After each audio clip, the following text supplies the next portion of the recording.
back and forth, and we don't want to talk about Iraq right now. So how do we assign responsibility? And again, if I think about this biologically, and I think Aristotle really did, the point is that you want to hold people responsible if that gives you social value.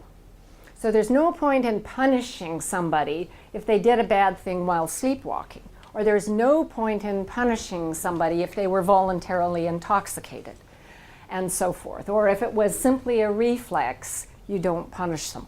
Otherwise, and his view was that we take responsibility as the default and we will consider excuses as they come up. And the excuses that I'm kind of interested in for this purpose is what it is to not be in control, or what is it to have diminished control or compromised control. So I want to talk a little bit about that now. There are many studies of patients with frontal damage, orbital frontal damage, as well as ventromedial frontal damage. And I think the work of the Damasio's is quite well known, but as the basic story is that such patients are often have normal IQs, normal memory, or otherwise unexceptional, but they are very poor at making practical decisions. And it turns out that there is a kind of disconnect between subcortical structures that regulate emotions, such as the amygdala and the septum, and these prefrontal structures. This particular one I found very interesting because this is a scan of an adult who suffered the prefrontal damage as a child. And we've now seen a number of cases like this. And the problem with early prefrontal damage is that you not only see this difficulty of making good practical decisions, but they have enormous difficulty learning basic social distinctions between what's a prank and what's violent and so forth. So there's some important story to be told there. In this slide, this I think is what was used in the article in the New Scientist that I put on the website for you to read. This was the hook. This was a man in Virginia who had lived a very normal life. He was married for the second time, and his wife had a young daughter, about 8 years old, and after they'd been married for some time, he molested the daughter. And the daughter reported this to the mother, whereupon the police were called.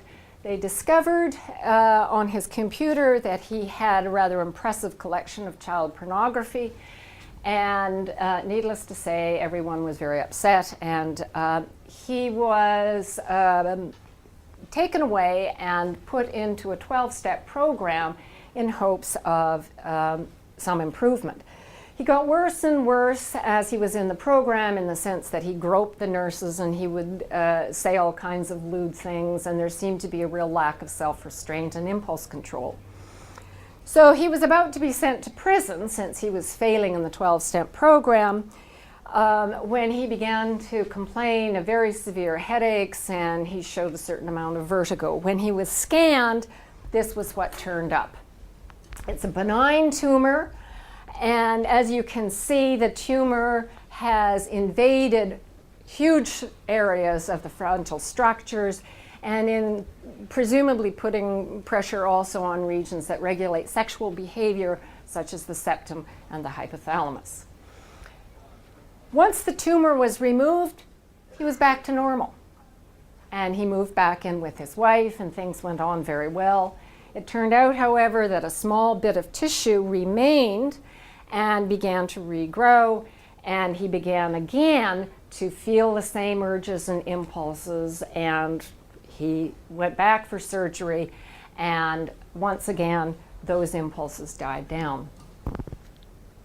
Now I find this case really interesting because we recognize the frank abnormality of this, And then one wants to think about sort of the growing awareness of sexuality in pubescent and prepubescent humans. I mean, it's not like it's a choice to have sexual fantasies in math class exactly. And it's not that do you know what I mean? So is there really that huge a difference between oneself and this person, except that he has a tumor? I mean, is it that his behavior is somehow caused and mine isn't? No, that's not going to work.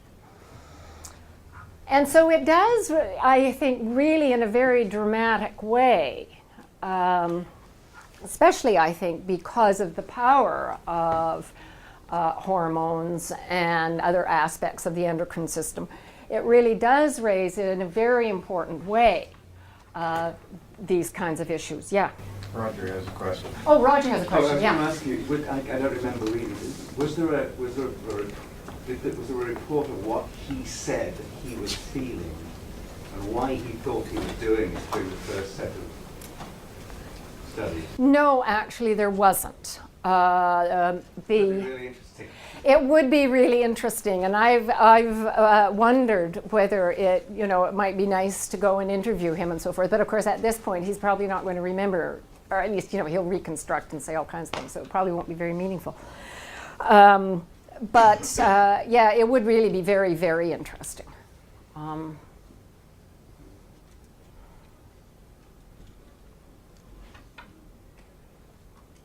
Yeah. Anything else on this one? Okay. So I was suggesting earlier, sort of preparing you in a way for this slide, that it might be useful to kind of put on the shelf for the moment this somewhat problematic idea of a free choice versus a not free choice, and talk about being in control versus not in control, while recognizing, of course, that there are going to be degrees. And to approach this by identifying obvious cases where people really lack control. And so far, we've looked at people with prefrontal lesions. The MAOA mutants I'll come back to, but people with obsessive compulsive disorder. I mean, clearly there is something about executive function in that instance, as also in Tourette's, that is just very different. I don't know whether any of you have seen this amazing tape that was done by the CBC of the surgeon Mort Duran, who is a Touretteer. He's the man that Oliver Sacks wrote about in the New Yorker many years ago. And he, of course, has thought a great deal about his disease. And so in any case, they show him, at home, and he's ticking, and he often, just comes out with things like, idiot, idiot. And then he goes back, and we have a conversation, stupid, stupid, stupid. And then we continue. And it's really quite surprising, actually, to see this. But it's also interesting how quickly you get used to it. Just like a faculty meeting? Yeah, well, yes, not unlike a faculty meeting. And he, is constantly adjusting his glasses and, doing this and so forth. And so you think, how does this work in the hospital? That's the big question. Especially, how does this work if he's a surgeon? And so they ask him, well, do you have to tick? And he explains, and this was evidently true as a child too, that you can inhibit it for a while. And he'd say that, when he was at school, he would try, very, very effortful to inhibit it. But that as soon as he got home, he'd run out into the back field and just let fly. It was as though, it had stored up almost. In any case, so you would see him at the hospital, and he'd be walking down the hall, touching the walls and doing tick, tick.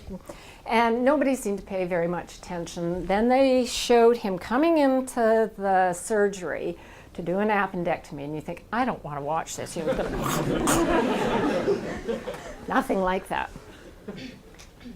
All of a sudden, it's like he's calm. And nothing happens, there's no ticking. He talks to the nurses, he does the surgery, he sews up, he's finished, he takes off his gown, and then he just ticks like crazy. It goes through all of this. I mean, it's fascinating. And you think, oh, well, if I was constantly, walking down the street saying idiot, idiot, idiot, I would sure, suppress that. Well, but it isn't like that, right? You don't. So we want to know what that is all about. I want to say a little bit about the MAOA mutants because I think they're very important as we think about the possibility that we may want to